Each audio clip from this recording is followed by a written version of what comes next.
that there's 5 elephants, so they should have a total of 10 cuts all together.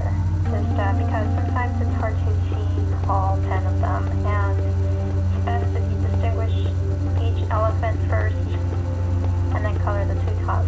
Like that one there, for instance, has one kind of hiding back there. So just make sure to point that out to the students as they are coloring in. Another tip is to press nice and hard with the oil pastel so that they can have a good resist outcome in the end. So you can actually see where I colored in the top. So once you guys are finished with that step, then you're going to go ahead and do the tracing, and this of course helps their tracing skills. Just tell them to trace as best as you can. They don't have to do all the minor details, only if they want to. I usually have my older students trace every single line that they see, and the younger ones like kindergarten and first grade, they usually don't. But also depends on the time that you have, whether you want to do all the little details or not. So I actually like the contrast with all the details traced all throughout the elephant. So just depending on the time that you have to work with your kids, and also the grade that they are in, the age group pretty much. So I'm going to go ahead and continue to trace these.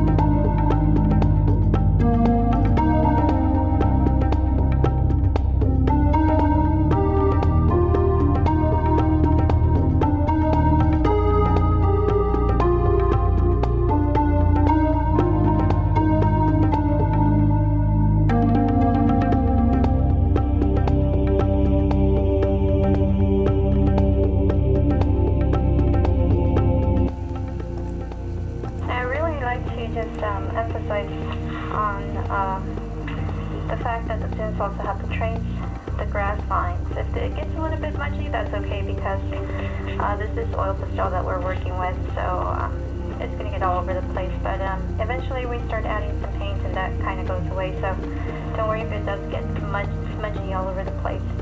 And I do like to emphasize about the grass because they tend to forget. If you do trace the whole details on the elephant, make sure that you don't miss any spots. Just take a double look on it, and just make sure you go on every single section. Now when you guys are ready to move on to the next step, what I'm going to do is I've added a little bit of water on the actual paint set, and I'm using some metallic paint here. I really like the sheen and the nice finishing touch that it has in the end when I add metallics, and you can actually see the nice gloss and beautiful effect that it creates with the actual metallic paints. So that's just an alternative for you. You can also use regular watercolors, and I have this nice set here with lots of vibrant colors. So it just depends on your preference and whatever you have available to work with them. So we're going to move on to the next step.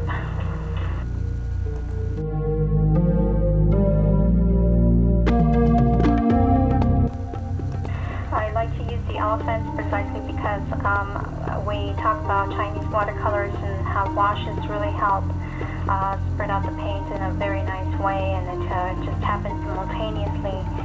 So I want to wet my whole entire paper first, and just cover the whole entire paper. If you have a spritz bottle, you can use that with them, or you can just use a big brush. I'm using my biggest brush here that I had, so handy, and I'm just going to go ahead and wet the whole entire paper with my water.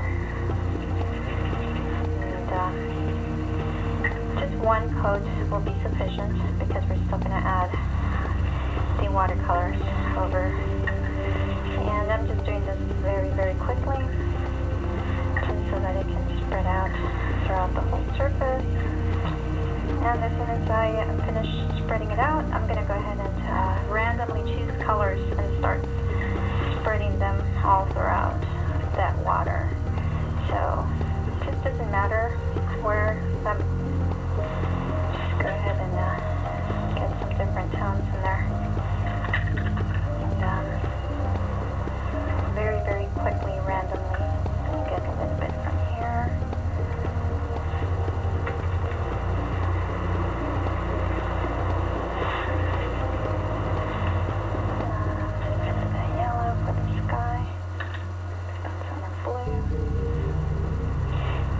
Sure that they only focus on the white areas. Make sure that they don't go back and paint over the areas that have already been painted. So just mainly focus on the white areas there.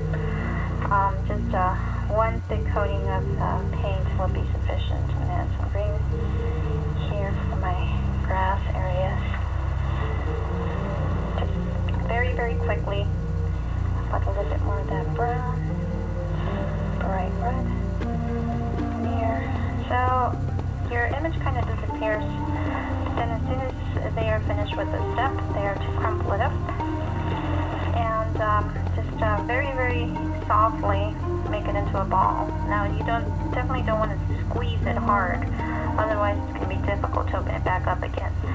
Now I'm going to go ahead and wipe off my area here.